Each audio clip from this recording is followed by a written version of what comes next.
All right, welcome everyone. For those joining us live, thank you for being here. Thank you for taking a few moments out of your day for what we hope to be a really awesome presentation and just demonstration. And for those listening on any of the major podcast platforms, we extend our gratitude to you as well. Explore AI's role in local governance, specifically focusing on how government leaders can leverage generative AI models to enhance public administration. My name is Brennan Middleton, and I'm thrilled to have two special guests with us, Vidhu Shekhar and Micah Gaudet. Welcome, both of you, and thank you so much for being here. Thank you. Before we jump into the interactive discussion and demonstration today, I do want to take just a couple moments for each of our guests to introduce themselves and share just a little bit about their background, why it's important that they're here, and give a little bit of understanding of where they came from and what they're working on in terms of their involvement in AI as it pertains to local government. So, Micah, let's go ahead and start with you. Thanks, Brennan. My name is Micah Gaudet. I have over a decade of experience in state, local, and county governments. Currently, I am the Deputy City Manager over Public Safety for the City of Maricopa, Arizona, one of the fastest growing cities in the country and second fastest here in the state of Arizona. And so as we've learned to be more adaptive and more efficient in our way of doing business here in the city, we started looking at AI and specifically ChatGPT and other forms of generative AI to gain efficiencies and enhance our productivity. So excited to share some of what we're learning and what we're exploring here. Awesome, Micah. Thank you for that. And Vidhu?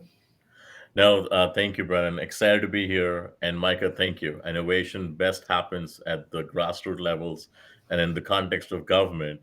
Local government is where the grassroots starts. So thank you for that. Folks, I'm Vidhu Shekhar. I'm a government strategy leader with Microsoft. Like Micah, I've been in the public sector for way too long. I would not like to admit how long. But the exciting things that have been happening since last year, you see the book in the background. So that came out in February. Brennan, thank you for having me on one of your podcasts earlier. Wrote a book on generative AI use cases in state and local government.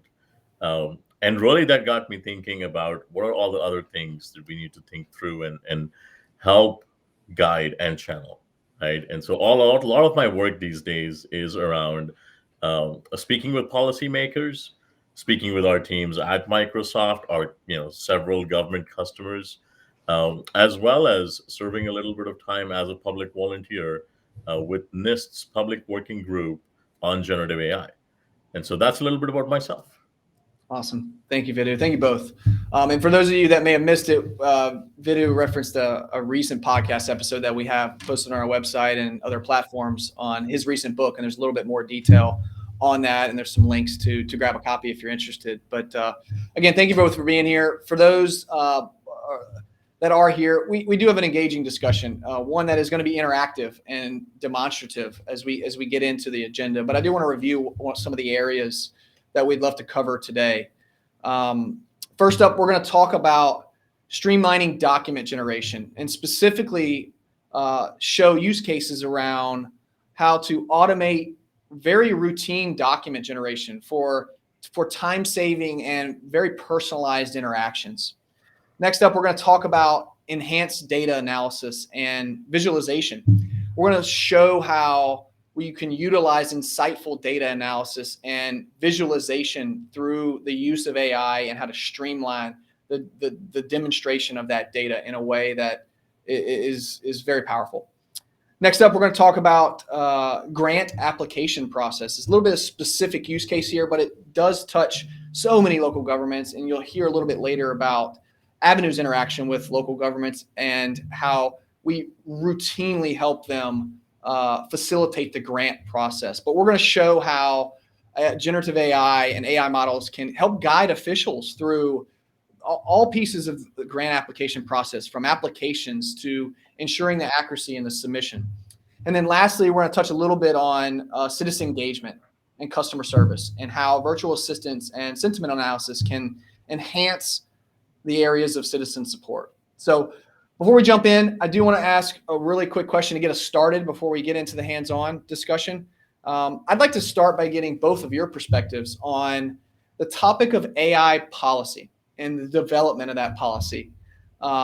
could you both just take a few minutes and speak to what you're seeing as best practices and different things that all those on the line today should certainly be considering when creating an internal AI usage policy? Vidhu, I'll start with you since we started with Mike a minute ago, but I'll start with you. Well, I thought, coming in, you were going to say that we're not going to be any curveballs on this podcast, but I think we're starting off with the hot button topic, which is great.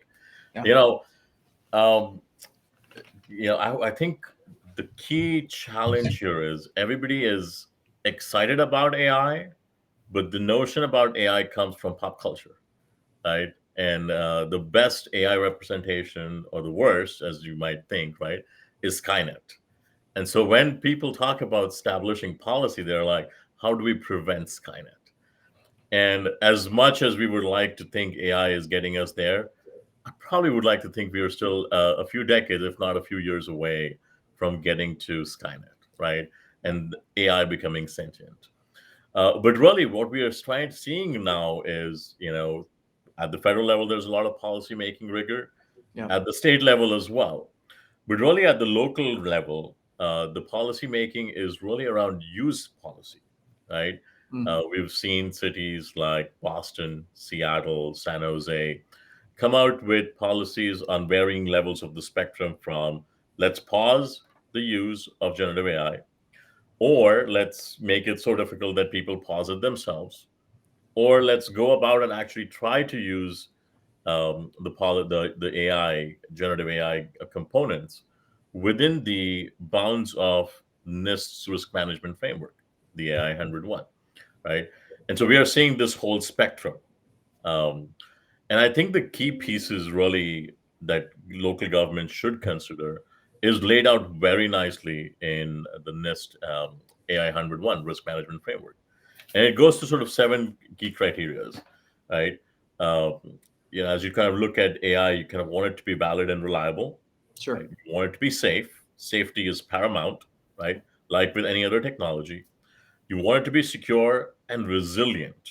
And I love the word resiliency in there because, as we've kind of seen cybersecurity evolve itself and the rise of bad actors, the term cyber resiliency has picked up in notion as well. Sure it has. And absolutely, you got to be accountable and you got to be transparent, right? But transparency in itself is not enough. You got to make sure that any transparent system is explainable. And this is where I think the RMF, the risk management framework, does a tremendous job. You got to be able to explain it and then interpret what the results mean. And then final 2, right? Privacy, enhancing privacy, of course. Fairness, and not just in terms of being fair, but also managing the unbiased harm that might come out of it, right? So I would say, as folks are looking to establish use case policies or use policies within their own local jurisdiction, first place to start is the NIST AI 101 risk management framework. Micah, what are your thoughts? Vidhu, I agree very much with what you're saying. I would offer this too. When it comes to AI policy, there's such a wide variety of what AI is these days that a comprehensive policy that covers all of it is a monumental task, right? We look at something like ChatGPT and what that generates compared to an AI text to presentation platform like Dectopus or Tome. Those can do 2 different things.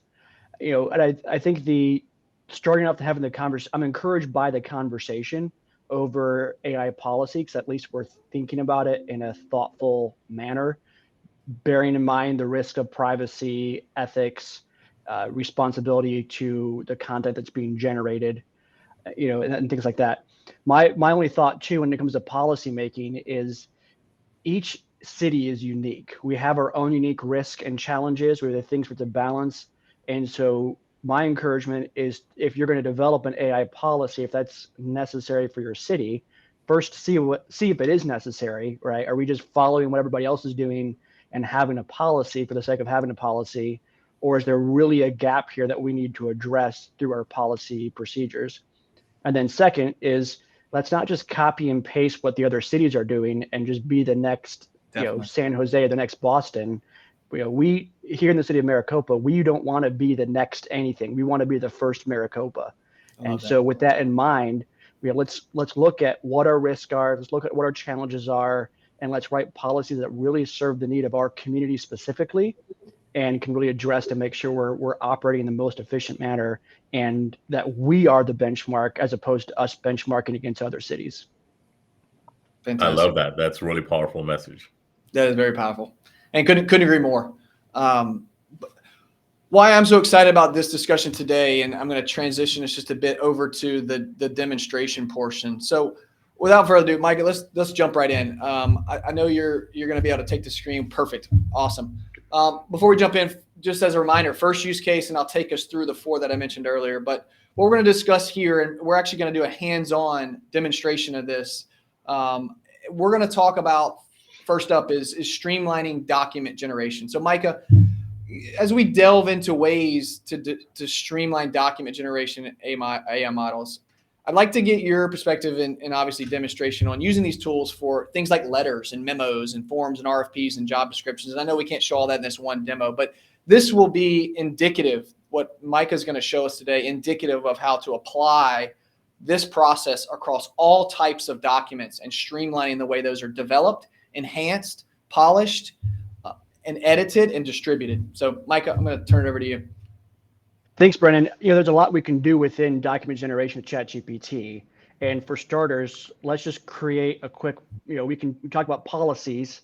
So we can use this tool to create policies. So we say, create a policy for acceptable social media use for the city of Mesa, Arizona. And just like, in a quick few seconds, and obviously you want to iterate it, make sure it is consistent with your policy language, with your policy goals. If there's a certain aspect of why we're, there's the joke that every policy has a sponsor. And so if there's something that we're wanting to specifically address in the policy, we could obviously put that in there and make sure we're highlighting that. But, in the span of the few seconds here, we went from not having a social media policy to having a fully developed acceptable social media use policy. So really great tool we can do right there, just on the top of our head. And then the other thing we can do too is in relation to job descriptions. As communities and local governments expand and try to provide more services to their constituents and to their residents and guests, one of the big things here, as Arizona is a fast growing state, is the need for more economic development and trying to have a comprehensive plan for economic development and things like that.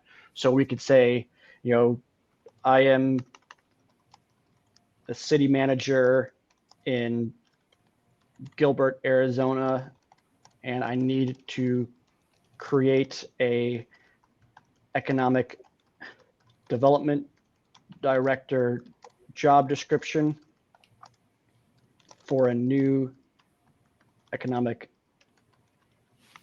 development department in this city.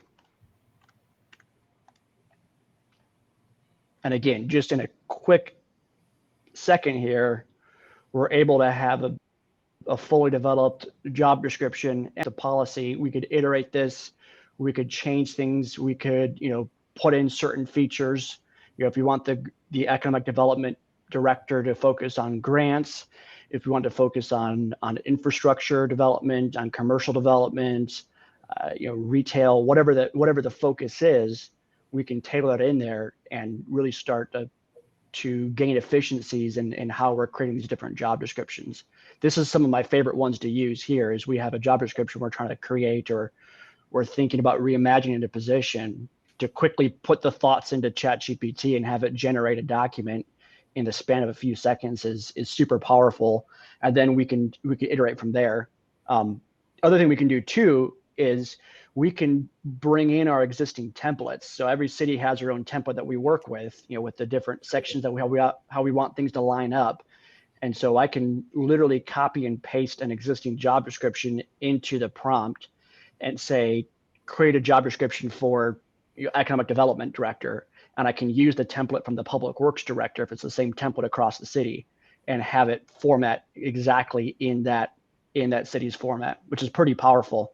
in terms of what we can do and how quickly we can build this out, Brennan. That's fantastic. A couple things stood out for me there, and Vidhu, I want to get your perspective on something in just a moment.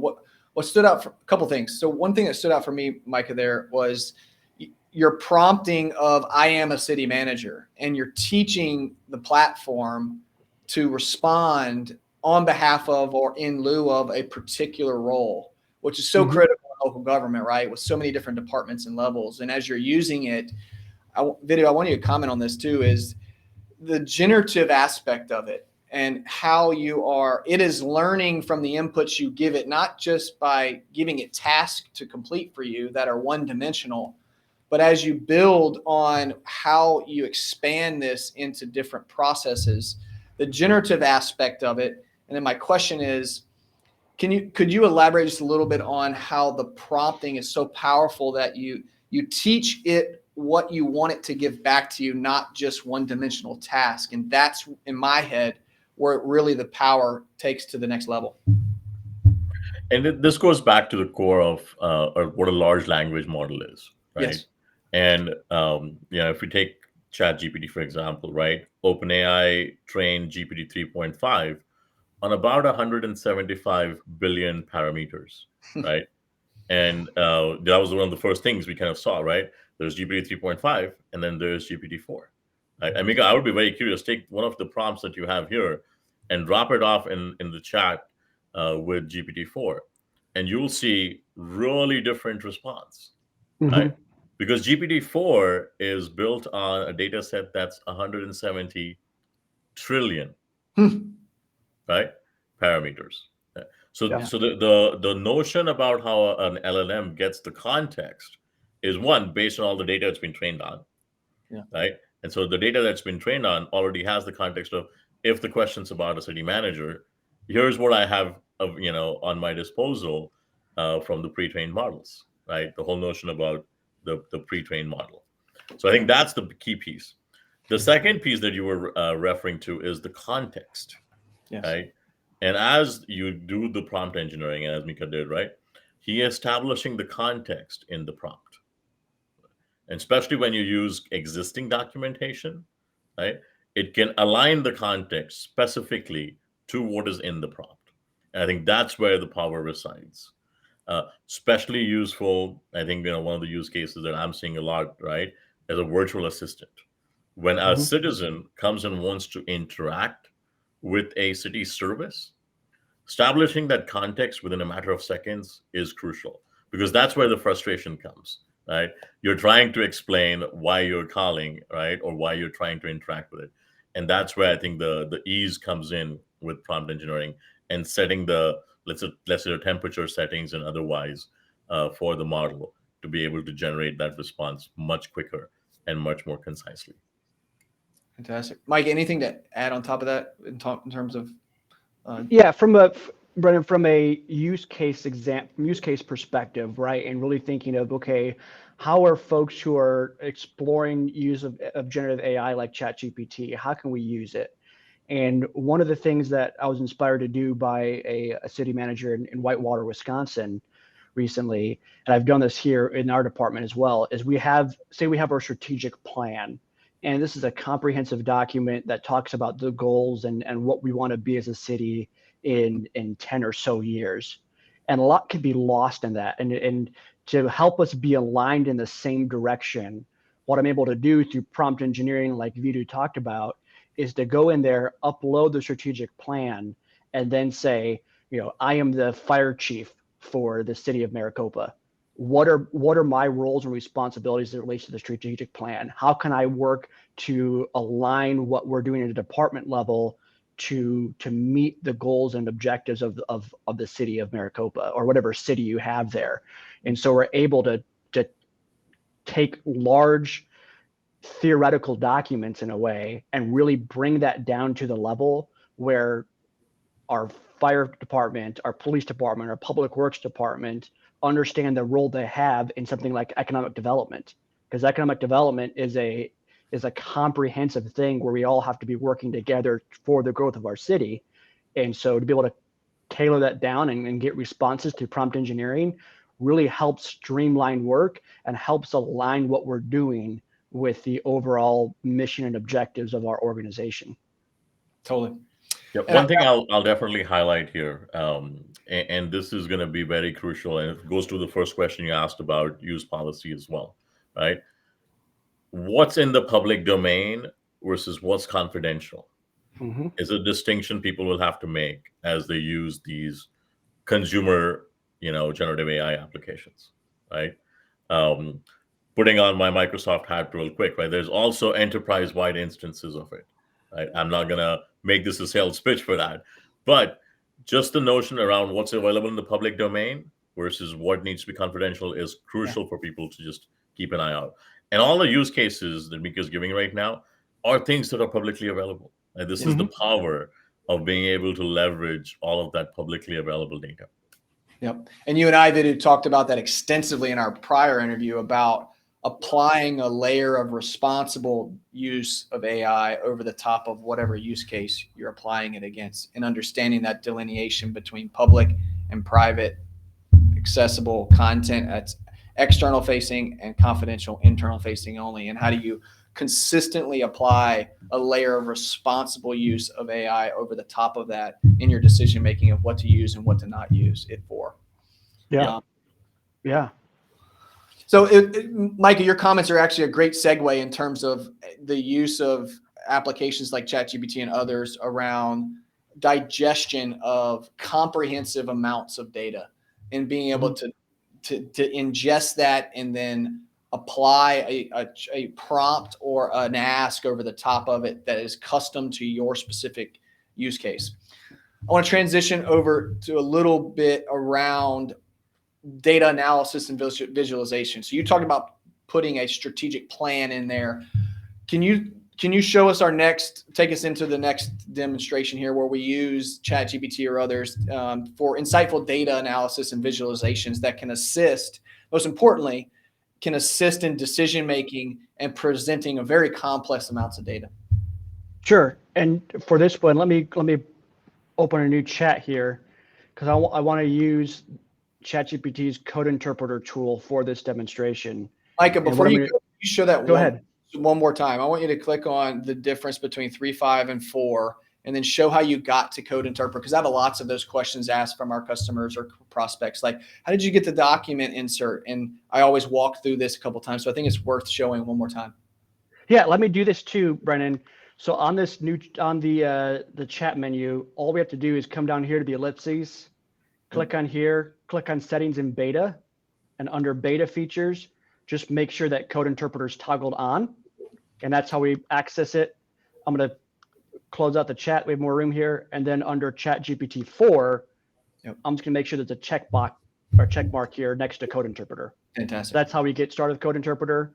And then for this, I'm going to come down here to this upload file section. I'm going to click on here, and let me grab a couple of documents here. I just have to say, I wouldn't be as brave as Mika to do a live demonstration on a podcast. Oh, it's all good. It's all good here.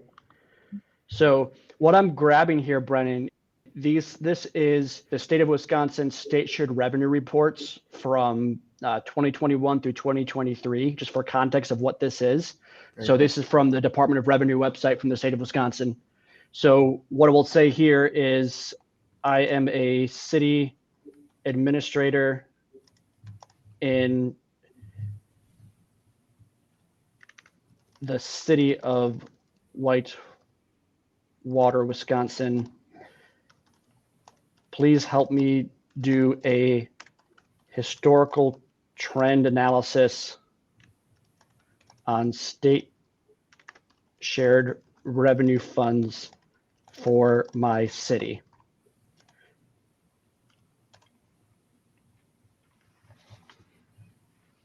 So it's going to take some time to kind of upload this data, Brendan and Vidhu, as it kind of goes through and look at all these different data sets. And what we'll be able to do here, if ChatGPT complies with us, is we should be able to look at the historical trend for state shared revenue over the last 3 years for this city. And then on top of that, actually build out a visualization that allows us to see that that trend over those 3 years, and that way we can kind of see what that trend looks like. Are certain funds going up? Are they going down? What's happening with that? So what I like about how it walks you through here as it's uploading, if I could comment on some of the prompt feedback it's giving you, is it actually walks you through almost like its own thought process and analytics around. It's telling you exactly what it thinks the data is in terms of column data and header data. And as you follow it, you can validate for yourself whether it's grabbing what you actually want it to grab or not. I've caught myself mislabeling a header or uploading a file, and it actually takes the wrong one. And it gives me data back that if I just took what it gave me and without looking and following it, not that you have to do it every time, but it does provide a little bit of step-by-step of how it's going through its analysis that you can follow along and validate for yourself. Yes, yeah. And even here too, you could see, Brennan, once it got to the point where it didn't know exactly what the next step was, it offered a suggestion, what it thought would be the next step, but it waited for me to confirm that's the direction we wanted to go, which I think is helpful too. So if it said, hey, I think I'm going to go this way, and I'm like, nope, that's not even close to being correct, we could course correct it right there in the spot. I mean, I am just amazed, right? I mean, you think about an analysis like this, if someone was to do it without the help of AI, right? This is a solid, 3-4 hours worth of work that we are potentially going to be, done with in a couple of minutes, right? And that's really where I think the power of the AI comes in. Yeah, it really is. And even to Vidhu, even to do this within, there's some great functionality within an Excel spreadsheet that we can do, or an Access database that we can do, but it requires an understanding of how those systems work, how to write Excel functions and things like that. I'm not putting any type of special function into this, right? I'm not saying, here's how to do trend analysis. This is all through conversation based, that anyone really could do, and being able to pull this data out in a very efficient manner. Yeah, absolutely. Well, it looks like it came back with another question for us. So it's asking me to say visualize if it wants to see visualizations for these trends, or do you have specific questions or analysis in mind? So let's ask it for a quick summary, and then from there build a visualization. Perfect. Please provide a text-based summary first. Just this way we can kind of see what we're dealing with first.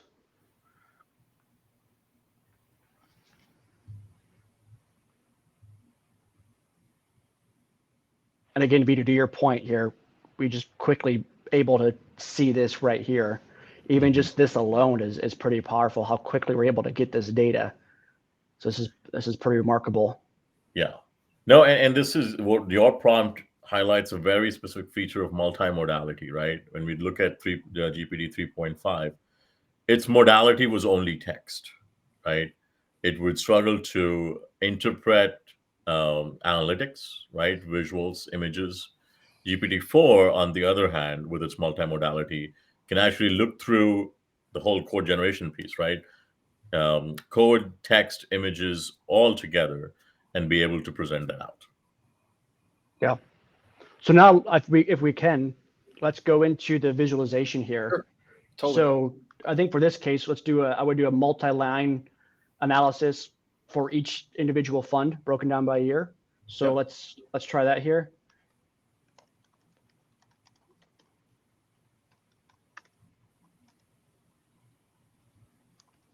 And for those listening, the multi-line prompt that he's giving you, if you're familiar with charting and graphical analysis, it's showing over multiple years different types of revenue streams at the same time. So he's asking it to consolidate the information and put it in one visual or multiple multi-dimensional visuals that are easy to understand because you're comparing them in one view.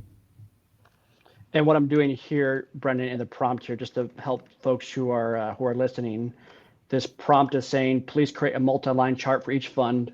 I don't want the total by year. Put a header of state shared revenue funds for the city of Whitewater and include data labels. And that's where the prompt engineering comes in, because you've clearly done this many, many, many times over. So you know what you want it to do, and you know how you want it to present it back to you. And by going through this process over and over with different data sets and different functionalities, you start to learn how you want the data out of the system, and it learns how you want the data out of the system too, which is a fascinating concept, right? It's learning your learning style all while you're learning how to prompt it to give you what you want at the same time, which is Yeah. pretty crazy. Yes. And I would say this, and Vito, I'm curious in your thoughts on this too. When it comes to prompt engineering, I have two thoughts on it. Number one is we want to learn how to do effective prompt engineering, and that's an important skill set to learn as we use this tool set. At the same time, I don't think that prompt engineering should be a barrier to learning this. And the best thing to do is simply to try it out and to iterate over time and figure out what the right prompt is and how we can do that. So if I were to say, hey, create a multi-line chart, I can review it and go beyond that and say a multi-line chart, and it gives me total as well. So I can iterate that and say, okay, I don't want the total, or it creates a chart but doesn't put data labels on it. I can go back and say, okay, I want data labels in there again. And so we can, it's great to do it right away within the first prompt. It's important to learn how to do that, but I don't think it should be a barrier to use to get started with it. Absolutely. And I have to agree 100%, right? In fact, I would de-emphasize the notion of the skill required for prompt engineering, right? Mm-hmm. And the reason I say that is because that's a skill people can acquire by playing around with the tool. Trial and error and interacting with the tool is really important, right? It's almost like not everybody needs to learn how to ride a bike to get around, right? Mm-hmm. Some people can ride a tricycle if needed, right? And I think that's the notion. Like, you can play around with the tool, and it will sort of revert your prompts and say, would you like me to do this? Or you can actually go in and see how it's working and then adjust your prompts accordingly, right? That's been one of my biggest learnings, right? Especially when I was going through the writing of my book, because I played around with the prompt engineering for certain parts of that, and you'll see some images in there when I hit roadblocks and token limits, right? Back then, Yes. token limits was a big factor, not so much today, right? And so it gives you, at least it gave me the confidence that yes, prompt engineering is 100% a skill to learn, but you can start from zero and Yeah. not feel bad about it. So here's the chart here, right?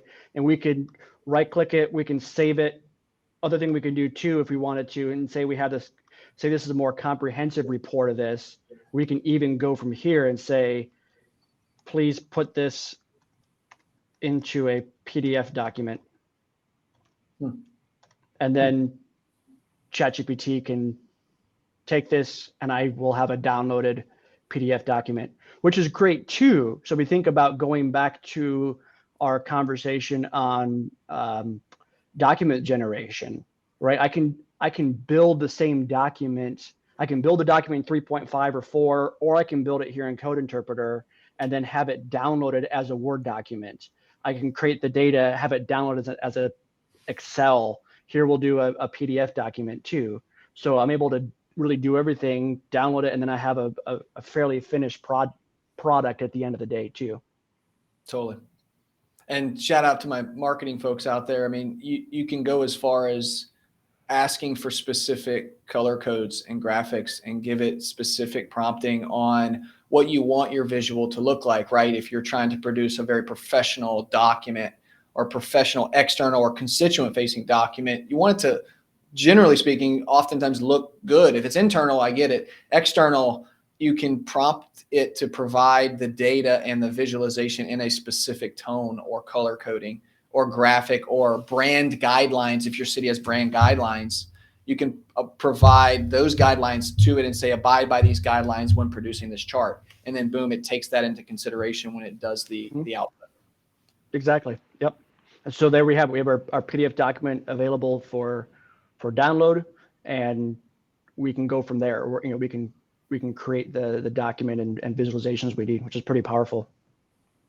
Fascinating.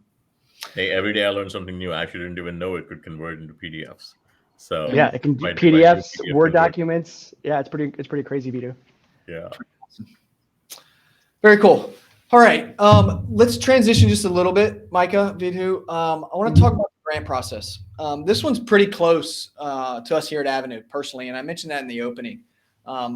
Avenue sponsors this show and this podcast, and we personally partner with nearly 4,000 local agencies across the nation, from revenue recovery services to all different types of administrative software. And I would say a significant portion of our customers utilize the grant process to help fund operational and those revenue recovery projects that I was mentioning just a moment ago. Micah, could you take us into our next use case and just show us a couple examples of how you're seeing AI help guide government officials through complex application processes and quality assurance, ultimately making grant application easier and more accurate? Sure, absolutely. So I'm gonna grab a new chat here, and I'll show you two things here real quick here. So for the first one, let's say I am a city manager in Wichita, Kansas, and I want to apply for a CBDG grant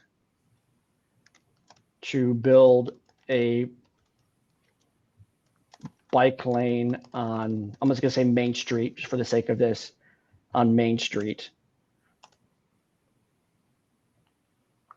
So it's gonna give me kind of a quick overview of what I need to do here, and things like that.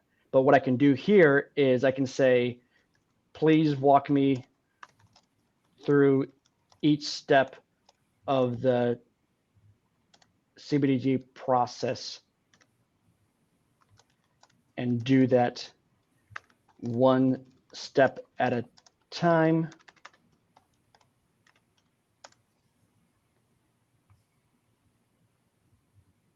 So it's going to go through the whole kind of the grant application process here and provide this whole thing here. And then what I can do with this is if I scroll back up to the top here, I can start with section 1, define the scope and purpose of the bike lane project. And so I can take this and say, help me define the scope and project of the bike lane. And obviously, if I have certain things I want to do, I can put that in there, right? If I already have some things I want to do.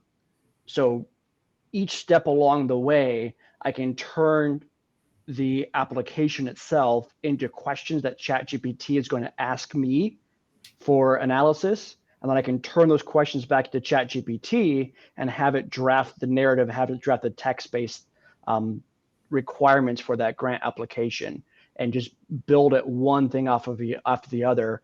Obviously, within grants, we have to upload our budgetary documents, maybe some audited, our annual audits or things like that we have to put in there.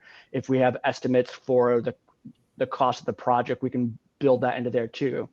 But really quickly, I can go through and understand and have it help me build the grant application process, especially the narrative parts of it. And one of the reasons this is helpful too is, grants have specific requirements. There can be specific things that they want to fund and things like that, whatever the grant application is. And so I can tailor the narrative piece to match the language of the grant itself. And that way we're aligning a one-for-one match, which is helpful.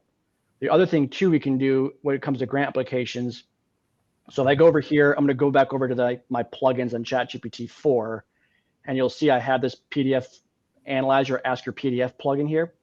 So what I'm first going to do is, because the PDF is in a Chrome extension type of file base, if I were to paste, usually you can paste the link into here, a web-based PDF link, and it will upload and do the analysis. For this case, I'm actually going to upload it into the Ask Your PDF cloud. So I'm just going to say, I want to upload a document.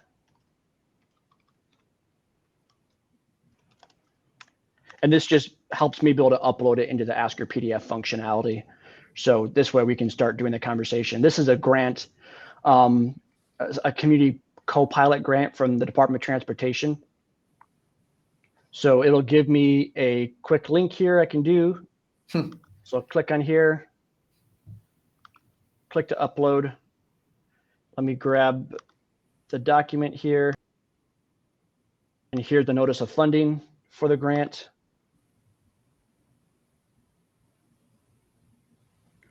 Yeah, while you're doing it, Micah, this brings up another really good concept of human in the loop. And, Yes. as we go through each and every single step of the process, right? The human in the loop and the supervision provided by the person or the grant writer actually reviewing every single section becomes extremely important. So I think this sort of forces that or reiterates that emphasis on making sure that there's a human in the loop for the final product. Exactly. And Vidhu, to your point too on human in the loop and the grant application process. So what I want to do with this document is I want to understand what are the requirements of this grant. Too often we look at grants as being free money, and not all money is good money, right? And so we want to balance, okay, excuse me, is this worth the effort and time that we're going to have to spend to get this grant? What are the requirements that we're obligating ourselves to, and that what we know that we're not just seeing the end result dollar sign saying, okay, hey, here's an opportunity for a $500,000 grant. Well, if I have to spend $600,000 in staff time to manage that grant, then that's probably not the best use of my resources, right? So for here, we can say, I am a city manager in, and let's say Queen Creek, AZ, and I'm interested in this grant. Please tell me the grant requirements and help me understand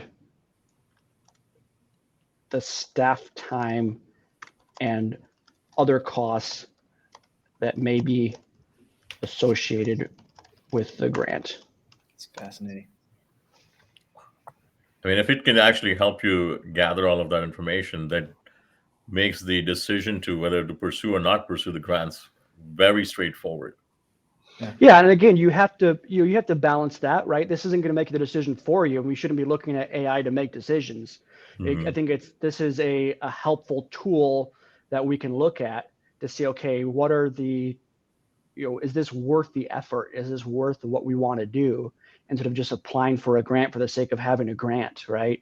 So it's going to talk about some eligibility requirements, experience requirements, so on and so forth, data collection requirements, application limit, budget considerations. So it's kind of breaking down what the different requirements and what the grant structure looks like here for us. Wow. Staff time. So here it's going to talk about, hey, what is, within that, what are some of the things that staff might be having to do? And I don't know if it's going to specifically tell me how much staff time is going to be dedicated to it, because it's going to be really organization by organization.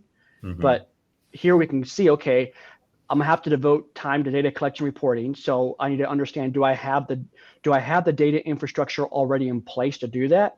Like some cities, they don't have that structure in place. Right. So for them to have to do that, they have to start from scratch. And so I have to think through, okay, is this something I want to do? Would it make sense here?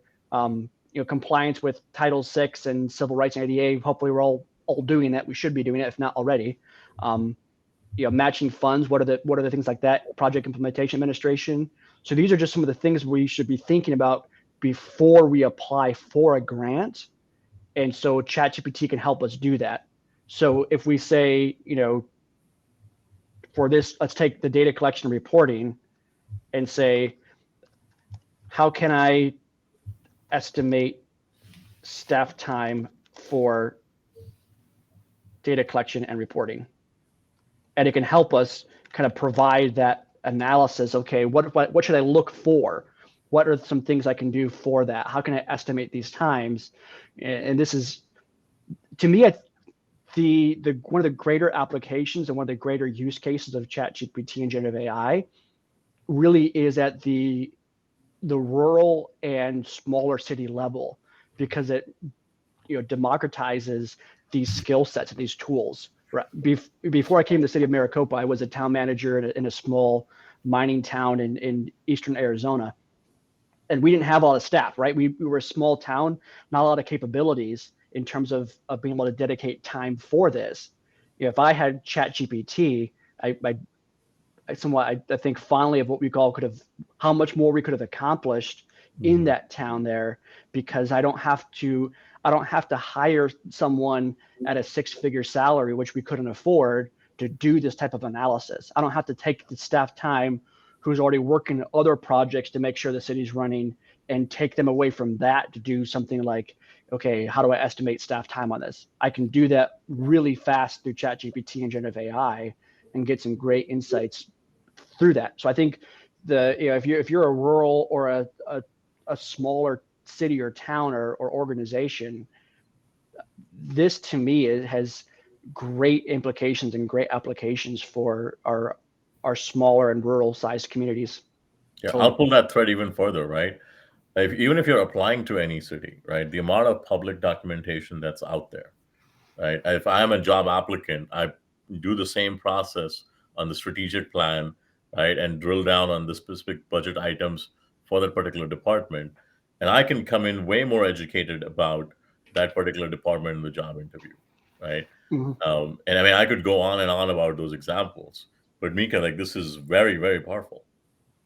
Yeah. So it's just some ways to really think through, and that's what generative AI should help us do. Is, there's concern about it replacing the need for thinking, and I think if we do that, we're using the tool inappropriately. Yes. But here we're using it as an enhancement to think through critically and saying, okay, what am I missing? And I've done this with maybe an existing IGA that we have, and thinking through, okay, is there gaps and liabilities and risks that we're not seeing within this IGA, and to have ChatGPT give us some insight into that, Vidhu, to your point, to see those gaps and to see, okay, what are we missing here? How can we think more critically about this? Absolutely. Enhancing current processes and scalability is what sticks out to me. Being able to scale with the existing resources or existing budget that you have to work with. How do you use tools like this to help your staff do and scale the work that they are responsible for?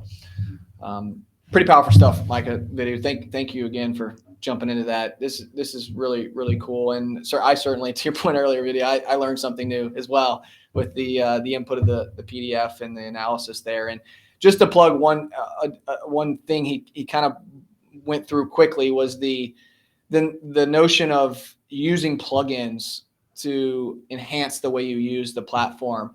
And if you want to think about plugins like the App Store for those that have iPhones or Apple users, or Android Store like an Android user, like there are hundreds of plugins being developed daily, weekly, monthly right now.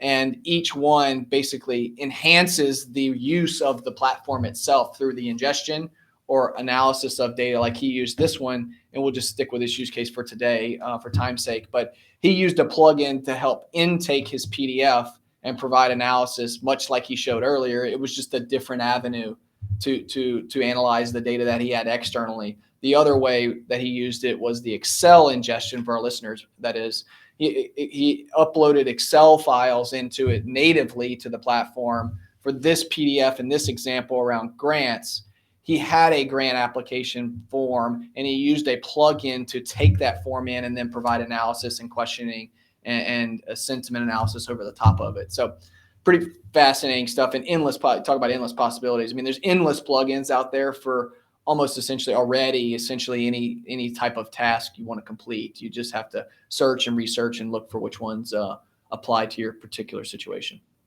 And Brennan, if I may, I would like to, you can use 3 plugins at one time within a chat.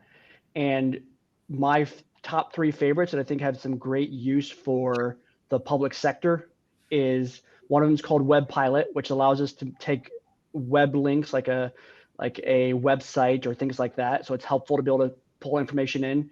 The other one here is this Ask Your PDF, where I can pull in documents and pull in PDFs. And the final one is a tool called Diagram. It's DAIGR.am, which helps me build visualizations. And so those are, if you look at the sea of possibilities of plugins, I would start with those 3 plugins. I find them to be the most useful and are the ones I use most consistently. So if you kind of want to know, hey, within the 99 plus pages of plugins, where do I start? Those are some great ones to get started with. Perfect. Well, you can count on me experimenting with those today. Yeah, absolutely. I'm jotting those down over here in my notepad. And I'll move us on. But one more quick plug for the beginners on the call, as many of us all are, sincerely. There's even plugins to help you with your prompting. If the prompting aspect that we talked about earlier scares you, or I don't know how to do it right, or I think I might not be comprehensive enough, or I'm going to need to spend hours and hours and hours to try to get the skill set like Micah's showing today. There's even plugins that help you just in layman's terms. You describe to what prompt you're trying to generate. It'll spit back to you on top prompts, and it will help tailor the prompt for you to then prompt the system for. So endless possibilities, obviously. Mm-hmm.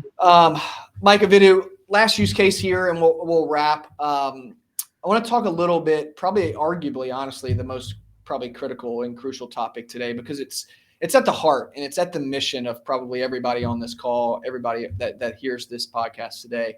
And it aligns with our mission, even at Avenue, is to enhance citizen engagement and the aspect of optimizing the constituent experience.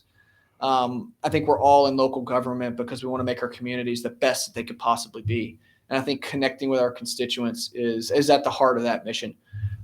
Could you take just a few moments and take us through our last use case, which is just a couple examples of how this platform and these tools can be integrated into the way governments engage and serve their constituents? Sure. And for this example too, when I was a town manager, we had what was at the time the 7th largest wildfire in state history, just outside our. One second here.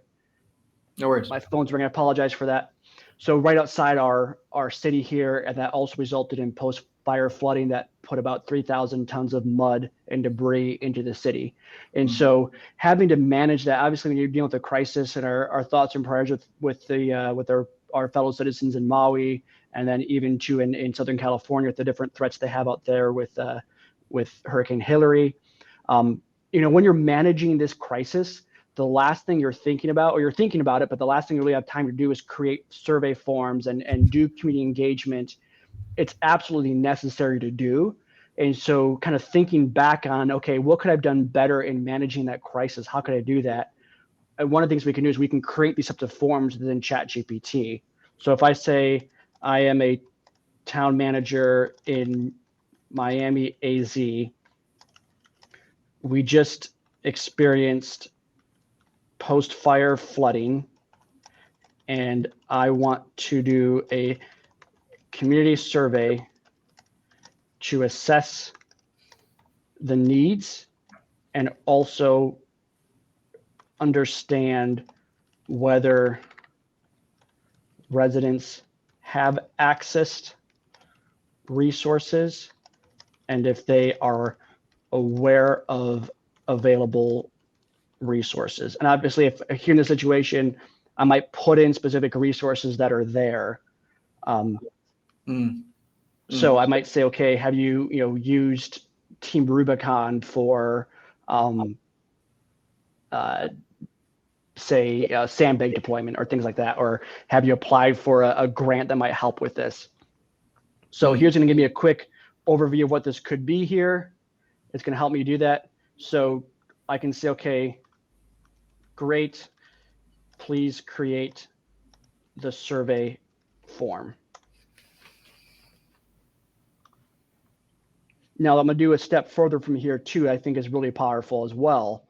So here we have our quick survey form. And again, we could iterate and make sure it really captures what we want to see.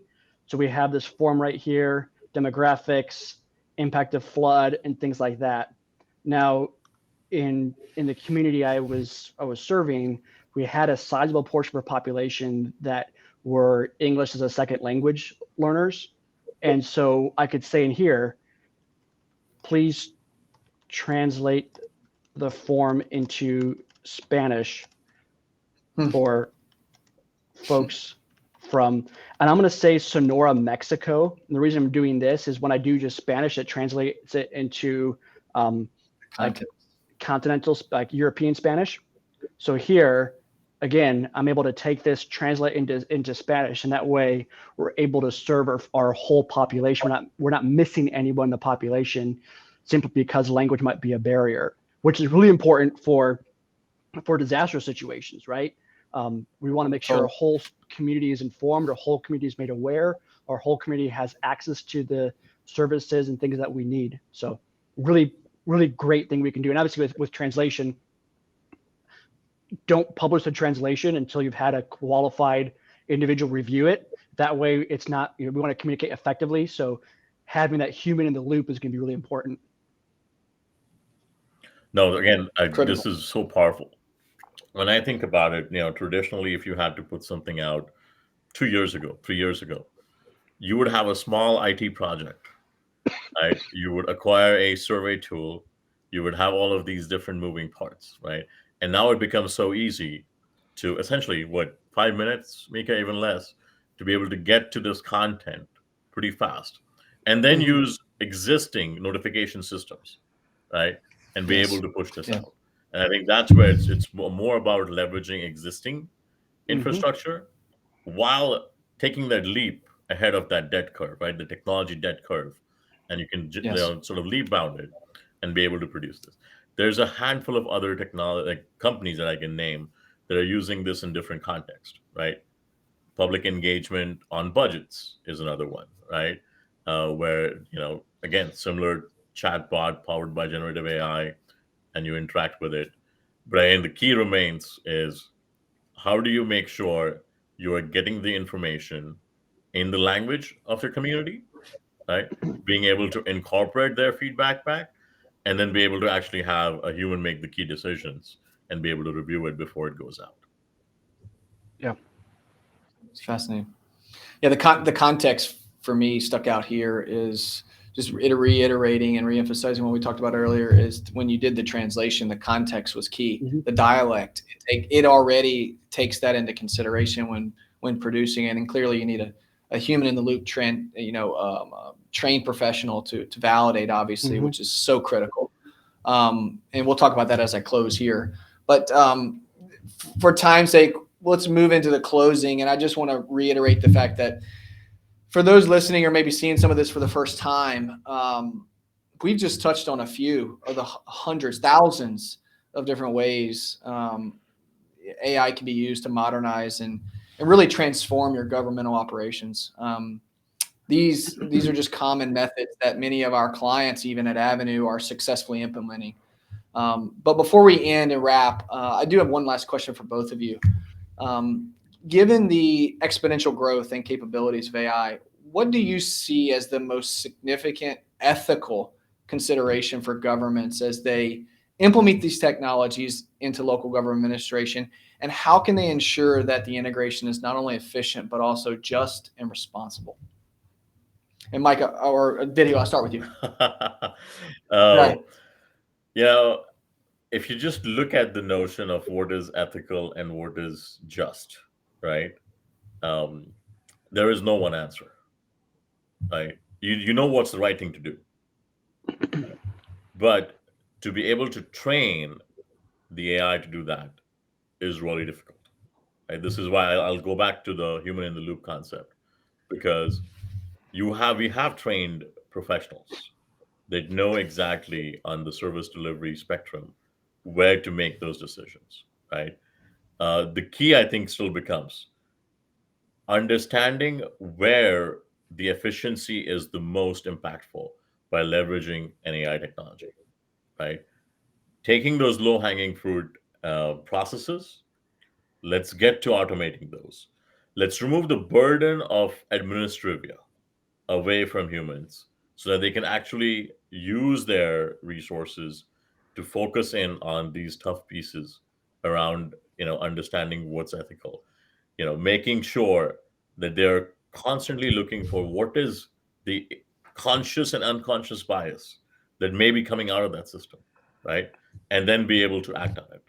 Because I think the key becomes recognizing it is one part of it, and then acting on it is the second part of it, right? And that's where, right, we are often very reactive when we see some of Yeah. these things, right? And we will be. We cannot foresee a lot of the unintended consequences of this. But how do we create that safe space? How do we say, okay, we're going to test this piece out to then find out, Hmm. are there any gaps in our policy? And then be able to update that policy for future implementation. Wonderful. Micah. Vito, I agree 100% what you're saying there. Very much concur with what you're saying. I would take the question a step backwards, Brennan, and we talk about ethical government and responsible government. These conversations should occur regardless of whether or not we're using AI or whatever platform we're using. And so understanding, okay, what does it mean to be a responsible and ethical government at the local level, the county, state, whatever public sector or organization we serve in. And one of the things I think about too is, some of the conversation about ethics and privacy is related to the output of generative AI tools like ChatGPT or things like that. And the way that we've adopted it and the way we think about it is that I am responsible for the output I generate. And that doesn't matter if I'm doing it on my own.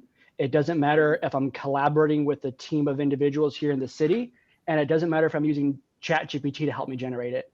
Ultimately, if my name's on that, I'm responsible for that. I'm signing off and saying that I agree to this. This is my name on it. And we have to take that very seriously. And that's why that human in the loop thing that we keep going back to is so important. It's because we have a responsibility. And if we generate something, we are responsible for the content we generate.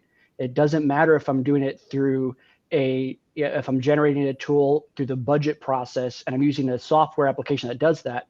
If it produces a wrong budget, when I go to council to present that, it's not going to go over too well. And I can't just say, hey, the software was bad. I can explain some of the difficulties, but if I'm presenting something, I'm responsible for that. And so I think when it comes to ethics and this conversation, it's an important conversation to have.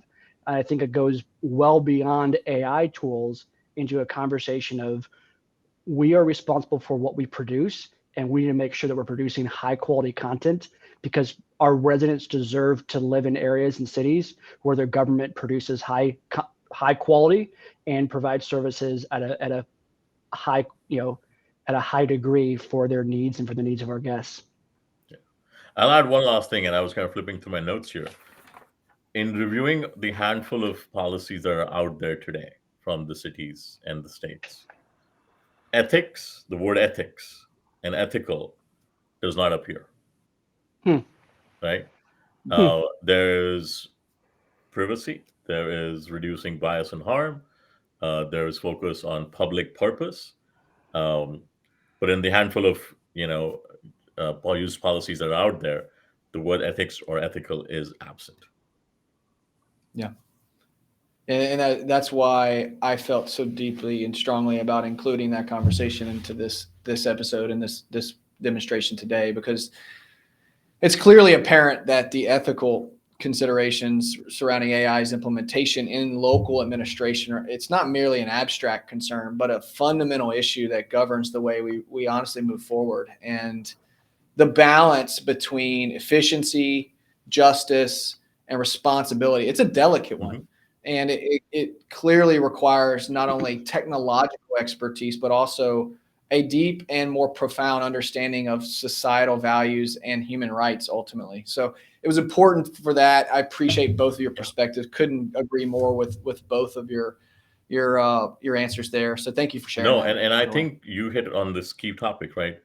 Governance, the notion of governance will remain, something that we will burden our city managers, deputy city managers with, right? Or state officials and federal officials with. We cannot just say, okay, we're going to take the inputs from whatever type of AI and just run it as is, right? Yeah. At the end of the day, we will look to our elected leaders, appointed leaders, to be able to comprehend what's coming out of the AI, right? And Yes. make the policies, make the procedures for the public good. Right? In government, our number one goal, whether we're on the private side or the public side, is furthering the public good. Totally. Mm-hmm. Well, guys, I can personally say this: today's discussion, hopefully it has been for you and all our listeners, has been not only enlightening, educational, but also indicative of really the endless possibilities and profound innovation that really lies ahead in the months and years to come. So thank you both once again for sharing your insights. Micah, thank you so much for doing the demonstrations. Really appreciate all of your learnings, your teachings. I hope to continue to follow both of you as we evolve. And thank you for your time today. My pleasure. Absolutely, Brandon. Thank you so much for having me on board. Micah, can't wait to actually finally get to meet you in person. Hopefully, once it cools down a little bit in Arizona. A little warm right now. Yes. Take care, you guys. To our listeners, stay connected with us as we all continue to unravel the complexities, promise, and potential of AI and reshaping our communities in governance. Until next time.